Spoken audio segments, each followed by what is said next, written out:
Well, good morning and rise and shine, and welcome to Live at 6:05. I am Dr. Amy Nussbaum. Welcome to our Wednesday edition.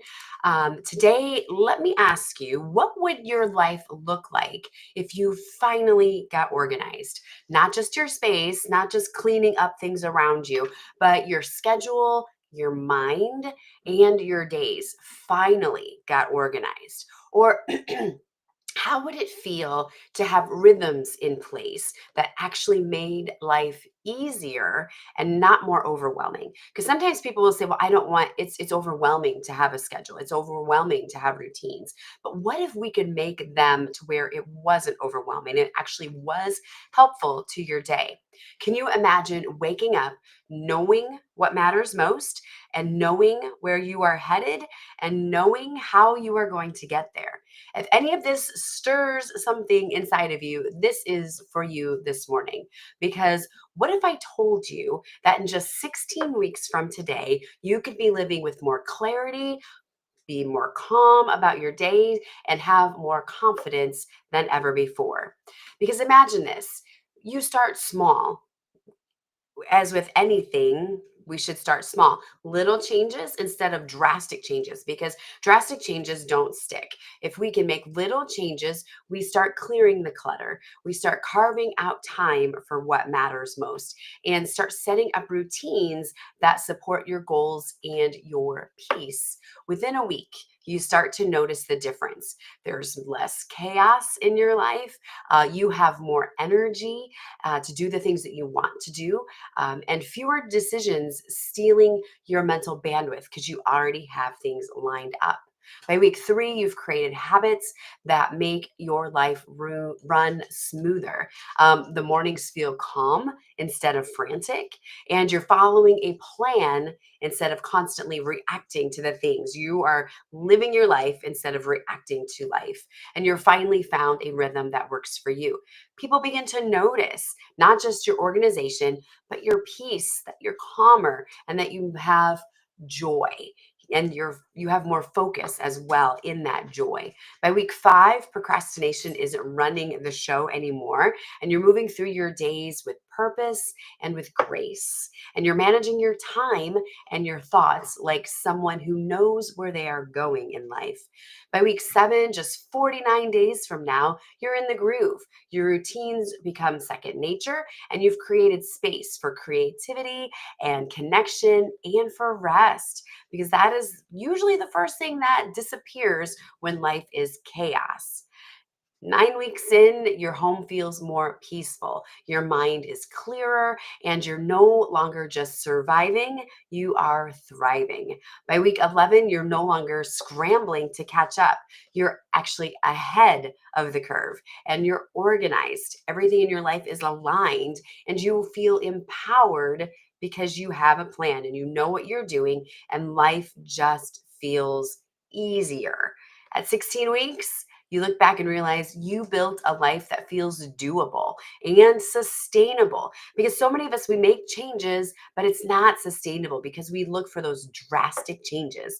So, little by little, and it just becomes deeply fulfilling because we are getting things done that we never imagined we could, because we've created space to make it happen. You stop waiting for someday to get it together, and you took action today. So, what if that was the case? What if you took action today? But here's the thing, what if you don't? What if you don't start? Let's be honest. If you don't create structure for your life, life will continue to feel scattered and out of control. The chaos doesn't go away on its own. And the things that God has called you to do, you can't flourish in constant disorganization.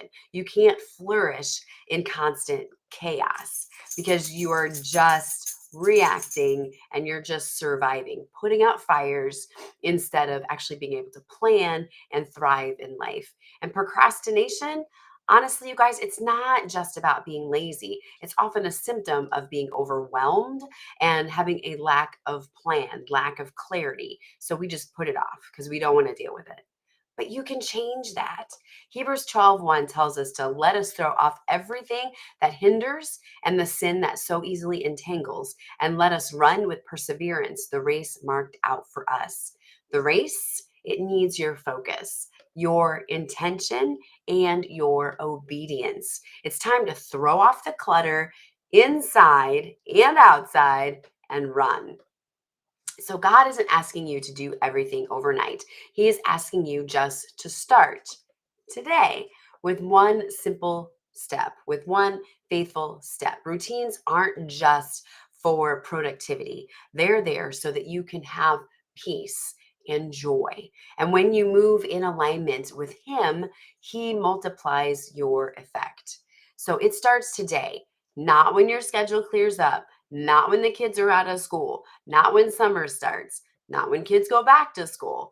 No, life isn't going to slow down. And it's not someday that things are going to happen. It's today. Today is when this decision, we need to start moving forward today. If you're tired of living in survival mode, it's time to build something better. Drop the word ready in the comments or send me a quick message to schedule a free consultation, and let's sit down and chat about where you want to head in life and how we can get you there, and what it might look like to do some coaching with me. Or sometimes just sitting down for that 30 minutes is a launching pad for you to be able to move in that better direction for your own life. So sometimes that gives you some momentum to get moving. So let's create the rhythms and the routines that support the life that God is calling you to live. 16 weeks from now, you're going to be so glad that you started today. So I look forward to hearing from you soon. Otherwise, I look forward to seeing you tomorrow at Live at 6:05. And starting next week, as we get into May, I'm going to switch up Live at 6:05s. And instead of doing one a day, it's going to only be Mondays and Thursdays for a while, especially as we get into summer, because I am rearranging my schedule and my planning just to allow myself some extra time for other things that I have been working on, other projects that I'm working on. So I'm excited about that. But I look forward to seeing you tomorrow. But until then, remember, you are made for more. So go light up this world with your purpose and with your passions.